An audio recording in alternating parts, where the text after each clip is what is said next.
Welcome back to this course on blockchain and its applications. So, in the last lecture, we have started our discussion on analyzing different use cases or rather potential use cases that can be developed with the help of a blockchain. And we touched upon several questions that one should try to find out the answer if they want to design a nice use case or a good use case of blockchain. So, the question comes that whenever you have certain problem and you feel that the problems or the requirements that the blockchain can solve, like the transparency, security, immutability. So, all these problems can be helpful for solving your application or solving your problem. Then also you need to think of whether blockchain can be the right solution to solve that application or not, because even for using blockchain, as I mentioned earlier, we have certain pros and cons. We have some trade-offs that we have to think of, we have to analyze, and based on that trade-off, we have to take decision whether we can possibly use blockchain to solve that particular problem or not. So, today we are going to look into a potential use case of blockchain from that critical perspective, where we will try to see that what are the advantages that we get if we solve the problem using blockchain, and we will also touch upon several open questions that we should also think of if we try to develop that application with the help of blockchain. So, the broad concept that we are going to cover today is maintaining the land registry records. So, if you just search with Google like 10 Stellar's application of blockchain or the potential use cases of blockchain, you will find out that almost all the websites or almost all the blogs talk about solving this land registry record problem with the help of blockchain. But today we are going to be a bit of devil's advocate. We will try to see from a critic's perspective what advantages do we get if I try to solve the problem of land registry record with the help of a blockchain, and what are the additional issues that come if I try to solve it with the help of a blockchain, and try to see that what different things we need to follow up or what different things we need to understand if I try to develop a solution of maintaining land registry record with the help of blockchain. So, these are the broad topics that we are going to cover today. We are going to understand the requirements of solving this problem, followed by the analysis, the trade-off analysis of solving this problem with the help of blockchain. So, this land registry record, so traditionally or historically it was paper based, like you had the paper based deeds that contained the ownership of a particular property or a particular land, and you keep that deed with you forever, not only you, but also your next generation or your parents, they have kept that document with them, and it is mostly a kind of paper based deed or paper based document that contains the ownership information. Now, with this kind of paper based registries or the paper based deeds, the basic problem that we have is that the information can be lost, or that the paper can be lost, it can be destroyed, it can be falsified, it can also be manipulated. Now, the question comes that if you lose your deed, if you lose the land registry record for which you are the owner, then you have a long process to find out a duplicate of it from the registry office, from the government side, get that information again, get a duplicate information to prove your ownership. Well, and that is a kind of manual and a tedious process. Now, the problem becomes much more complicated whenever you are going to sell a property or a land, right. While going to sell for a property or a land, you need to prove the ownership of that land, that you are the owner of the land or you are the sole owner of the land or the property, and again that is maintained with the help of that deed. If you somehow lose that deed, if that deed got destroyed, then again you need to follow up with the government land registry office to get the duplicate before you can sell your land or before you can sell your property. Now, because of such reason and maintaining the things for paper based, and you just think of that this kind of papers people use possibly once a day or sometime never in their lifetime, because that is a kind of might be a hereditary property. The land was in the name of one's father and they have just put up that paper in some trunk somewhere, kept it, and then there is some kind of natural disaster and everything got washed off. So, this kind of things are very common in the context of even our country, that many people they do not have any record of the ownership of a particular land. And typically this loss of information or this absence of information, that actually work as a source of different kind of scams or fraudulent behavior, right. So, another problem can be that my ancestor, that say my grandfather had some land in his name, and that land has not been transferred, that was still now in his name. Now that my grandfather had 5 sons, and each of those 5 sons now they have 2, 3 or 4 sons or daughters, and that way if you just think of that the entire land which was possibly in the name of one person, because of that hereditary ownership, it now need to be divided among 20 or 30 different parts, and even you do not know or you cannot trace all the owners of that particular land, so that you can come to a common agreement. So, typically the malicious realtors, the fraudulent people, they take advantage of such kind of things, and they try to deceive people by doing certain kind of scams, certain kind of fraud with the landowners to get the information, get the details of the land, or get the land transferred by their name. So, this is a kind of very complex business network. We have multiple realtors, inspectors, appraisers, escrow, different middlemen in this entire end-to-end business. Well, so these realtors, inspectors, appraisers, escrow, they basically claim that they are going to help people to do the best purchase or sale of the property, but at the back end such kind of fraud or such kind of scam that keeps on going on. Now, if you just try to look into the newspaper, you will see that lots of such newses come almost every day, and these are some of the snapshot that I have taken very recently. It was in last couple of months in 2021, in July, August, September or October. So, you can see that there are many such incidents. Indeed, a recent news says that SBI ex-chairman held for fraud in selling one hotel below the market price. So, such kind of scams keep on happening, and it is not only in India, but also in all different countries where people face such kind of problems, such kind of scams or frauds in the real estate business. And real estate business is known to be one of the rather I would say one of the pioneer in doing such kind of frauds or such kind of scams. Because of that fuzzy or gray information which is available regarding the property or regarding the ownership of a particular land or a particular property. Now, the question comes that can blockchain help to solve this problem? So, can blockchain help in maintaining information base, a secure information base through which we can trade the lands in a secured and transparent way, and we can possibly be able to reduce the amount of scams, amount of frauds that we see on our day-to-day life. Now, to think of whether blockchain can help or not, the first thing that we need to focus on the set of questions that we talked in the last lecture. Well, we need to find out that what is the business network, who are the participants in that business network, who will maintain the blockchain, and what are the transactions that are going to happen on this blockchain. Well, now in this perspective, there are multiple different fronts from which we can start looking into the problem.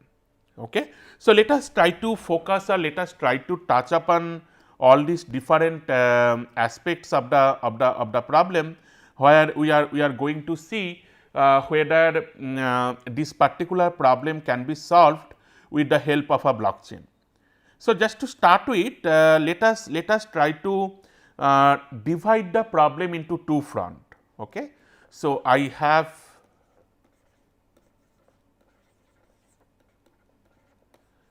the land registry that I want to maintain.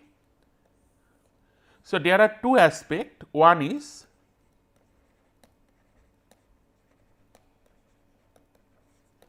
maintaining the record, that means I am going to maintain the land record, and the second aspect is that land or property trading. So, these are the kind of two basic problem or the two broad problem in this entire end-to-end front. So, in one hand I need to keep the information that was traditionally paper based in certain digitized form, and the second aspect is doing the trading, doing the business, that means transferring the ownership of the land from one person to another person, sell the land, sell the property, buy a land or property and so on. Well, now come to this first problem, that is maintaining the land record. So, the question is that can I use a blockchain to maintain the land record? Okay. Now, here comes one interesting trade off. So, first of all, to maintain the land record using blockchain, the question is that who are the stakeholders? Well, so if I just try to list down the stakeholder, so one stakeholder is obviously the government, and the second stakeholder is the landowners. Now, who are these landowners? The landowners are typically the citizens of the country. So, that means I need to keep up this business among the government and the landowners or the citizens. So, if I just think of that I am going to put up this land registry record on blockchain, then comes an interesting problem or an interesting use case. What is that? That is like say for example, I am holding a land. Well, I have a piece of land in my name. That means I am going to put up that information on a blockchain. Now, this is something which you carefully think of has a significant trade off. What is that trade off? The trade off is that blockchain is a world readable and world writable database. Well, so I am just noting that this point. So, blockchain is a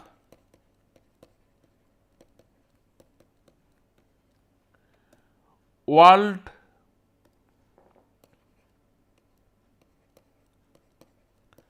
readable and world writable database. So, what is mean by world readable and world writable? So, world readable and world writable means anyone can read from the database and anyone can write from the database, right. Now, if I am a part of that database, if I am going to store the information in the blockchain, that necessarily means that I am not only going to keep my land record on the blockchain, but I have to keep the data for all other people in the country with me. Well, because blockchain is nothing but a replicated database.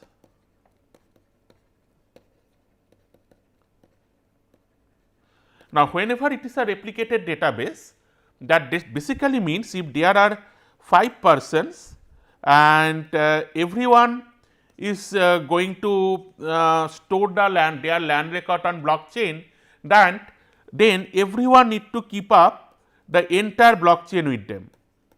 Okay?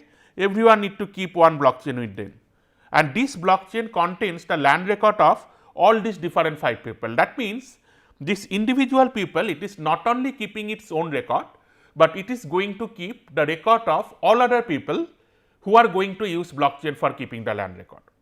Now, this if you just think of carefully, this is a kind of a very stupid solution. Why this is a stupid solution? Because what effectively happening, what necessarily happening, that I am going to use that information maybe once in my lifetime, that I am going to sell the property or I am going to buy another property and add it in my record. For one of that lifetime business, I need to keep up that entire database of millions of people with me, okay, because I have to be a full node in the blockchain, I have to be a part of the blockchain. Well, now this actually makes the entire problem, entire solution have a high cost for storage perspective. Well, and there is another aspect of it. What is that? The aspect of is that whenever I am putting up that land registry record on blockchain, and you know that the blockchain typically used pseudo anonymity of the individual participants, where the participants' identity is not directly revealed. With that kind of database, obviously the government will have problem. Why that is so?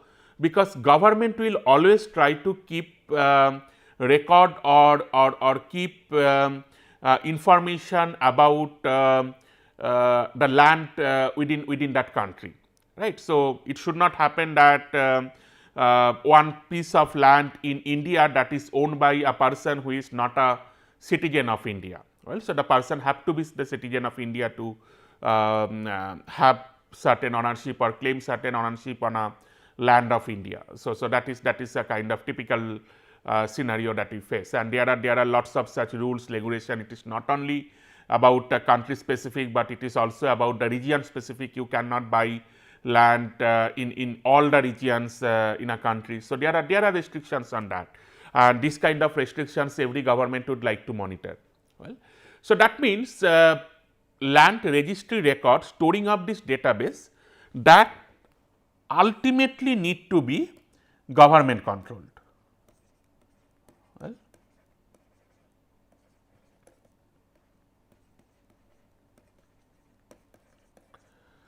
so when that need to be government controlled, that means from all this discussion, what we can conclude, that blockchain is not potentially a good use case for maintaining the land records. Well, possibly the government can digitize the information. Well, obviously digitizing the information is one of the prime requirement.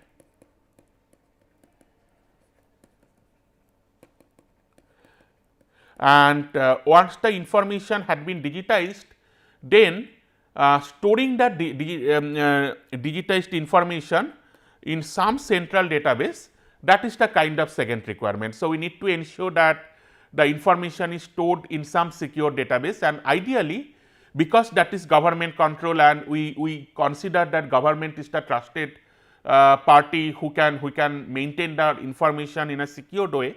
So, government can provide a central database, a secured central database on which this land registry record can be kept, and that will have a kind of less overhead. Whenever I need access to that information, I can just log into that system and get access to that information. So, I do not need to put up, or I do not need to store that information entirely with myself, and that is not only about only my information, but the information of millions other peoples in the country.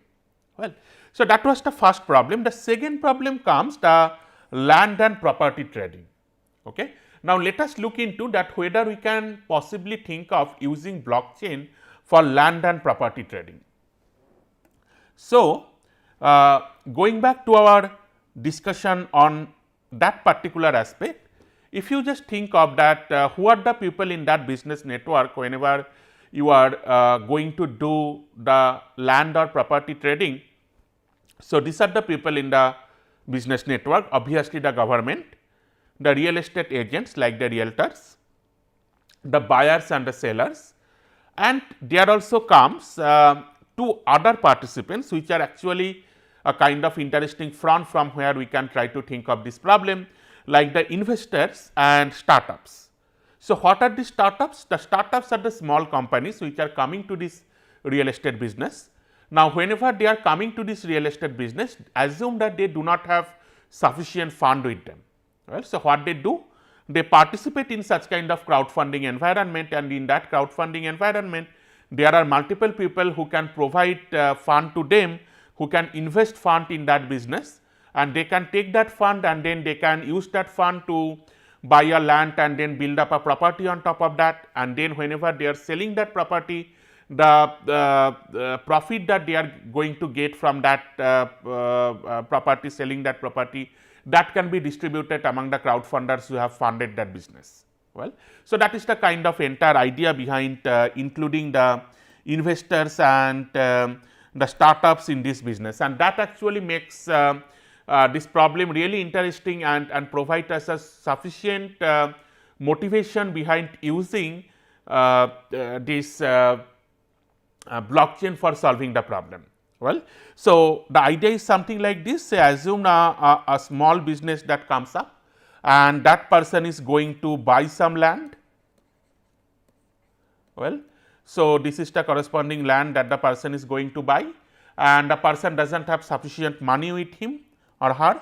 So, what it does? So, it actually participate in a crowdfunding environment, and in that crowdfunding environment there are multiple other people who can fund that person. So, these people can fund the person, and that way they can collectively get the funds. So, this is the kind of crowdfunding environment.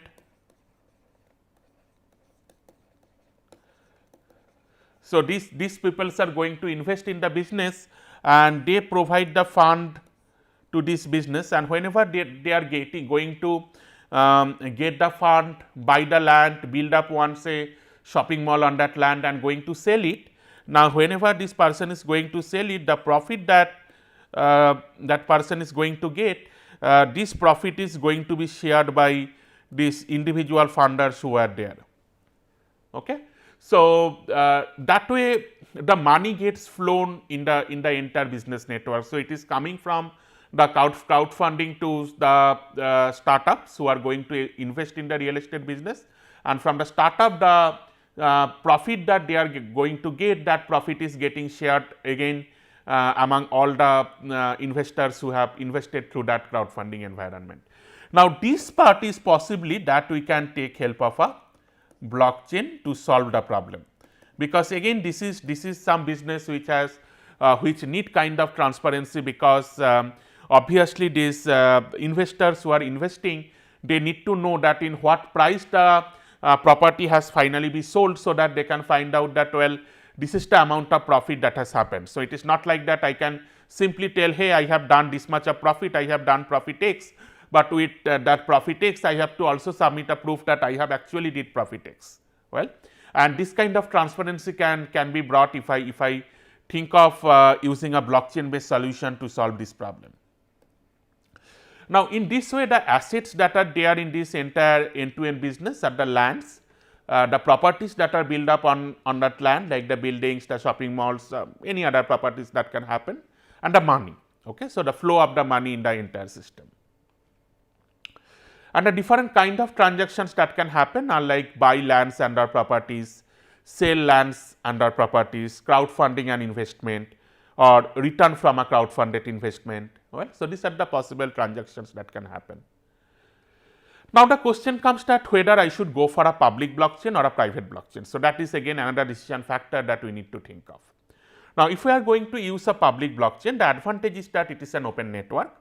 Anyone can invest or participate as a startup. Well, you do not need any kind of pre-authentication or pre-authorization to participate in the system, but the problem that you have, like you do not know whom you are investing, okay, because in a public network the anonymity is being preserved, and as a consequence you do not know that whenever you are going to fund some particular people, whether the real identity of that particular person has been verified or not. Well, so that is a kind of open problem which is there if you are going to use a public blockchain. On other hand, if you are going to use a private blockchain, possibly you are in a more safer environment, because you know the identity of those startups, and that way you can find out whether the identity has been verified.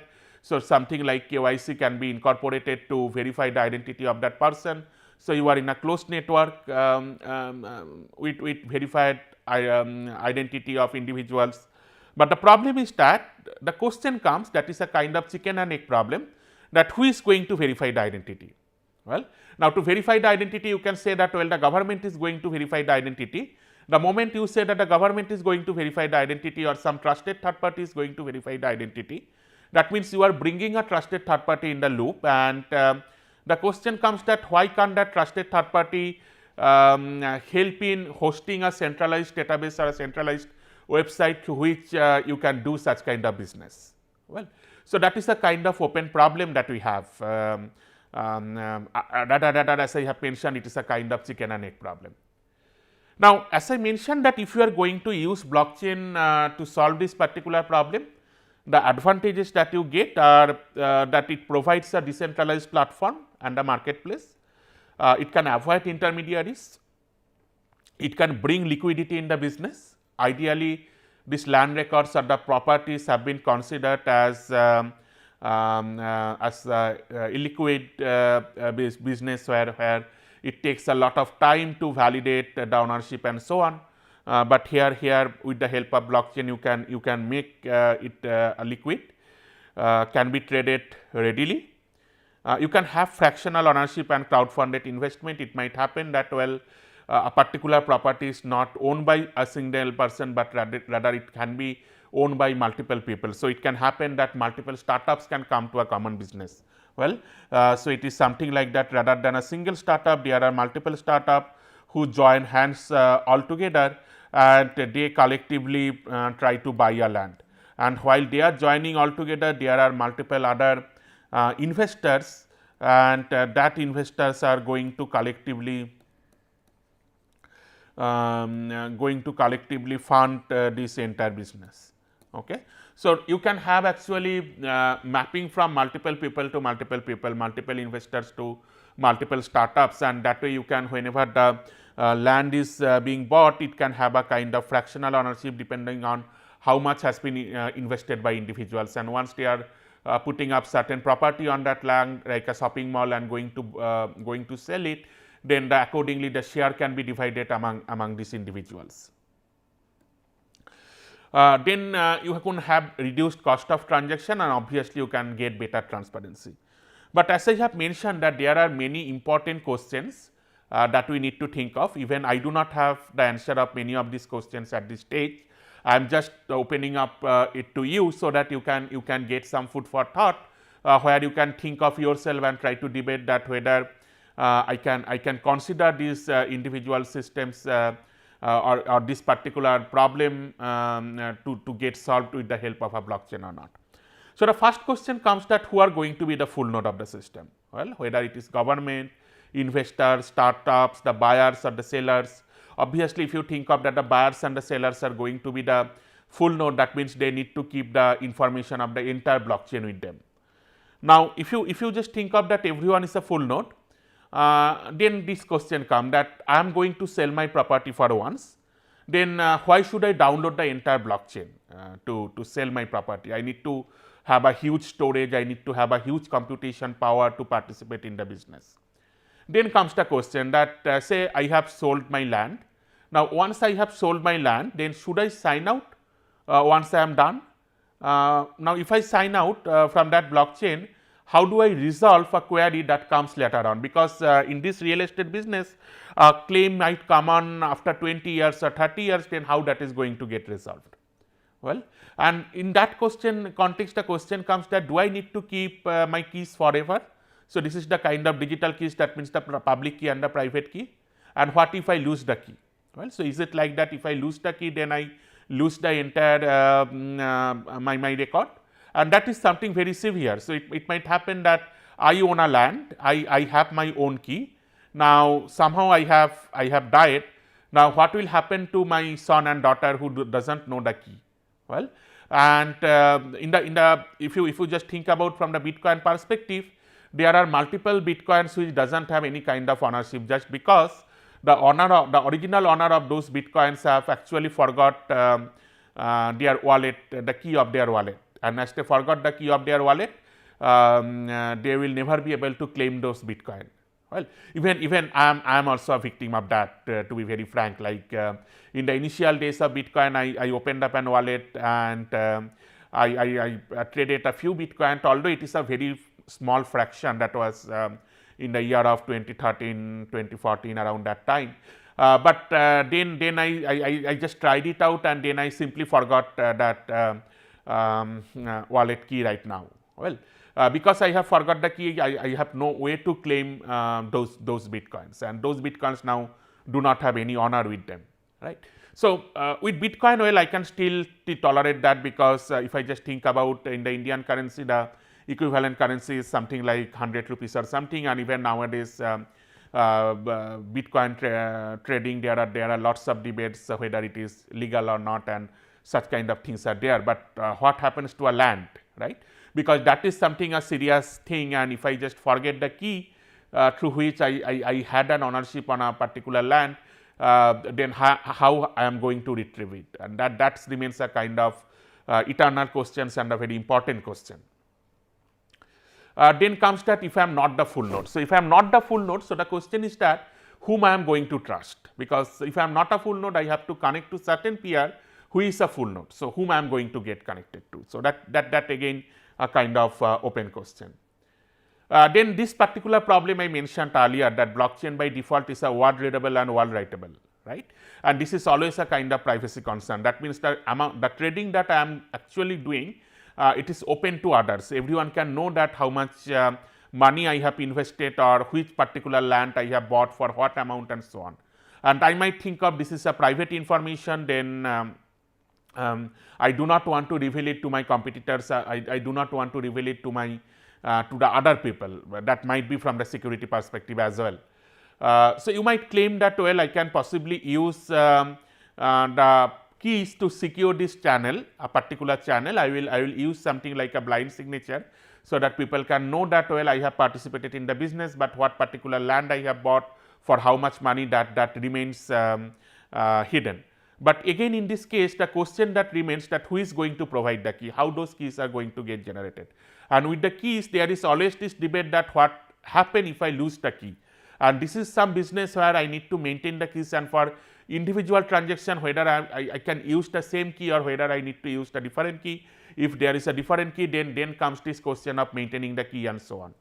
Well, and with these keys, the problem there is that if I forget the key, the information got lost forever, because we are in a decentralized system. That, remember, we are not having any trusted third party who is going to maintain the information, and if I lose something, then I can go to the trusted third party to reclaim the information. That luxury is not here with us. So, typically in our standard day-to-day business, what happens, that we have the government, we have the panchayats, the municipalities. If I forget something, I believe that the government has the corresponding record. So, I go to the government to get back that record by proving our identity. But here I do not have any kind of such trusted third party or centralized control. So, if I forget the key, everything is lost. So, the question comes that how I am going to manage the key from that particular perspective.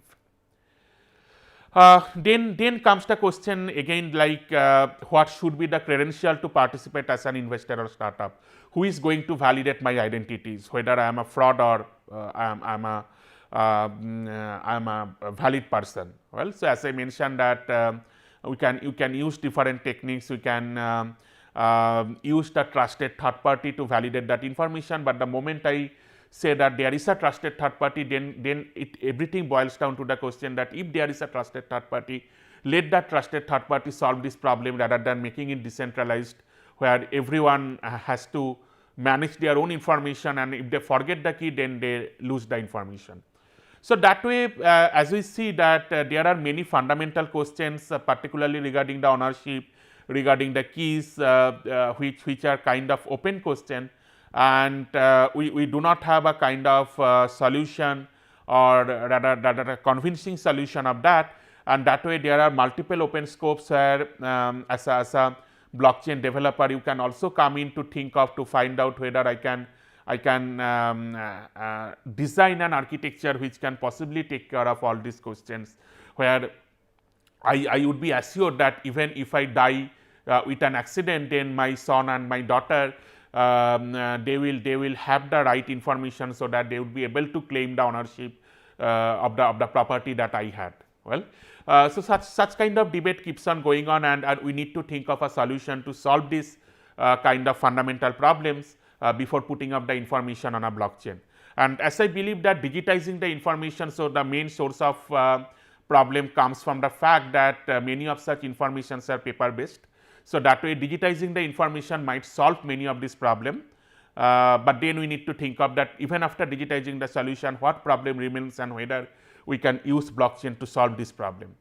And also finally, I would like to touch upon this point that we have discussed about this concept of decentralized identity management, and this decentralized identity management might answer many of these questions that I have put forward in this particular lecture. Maybe I can use a decentralized identity management solution to design an architecture which is completely decentralized, where the identities of individuals can be proven, and at the same time, as I mentioned, the main problem remains that if I have an accident and I die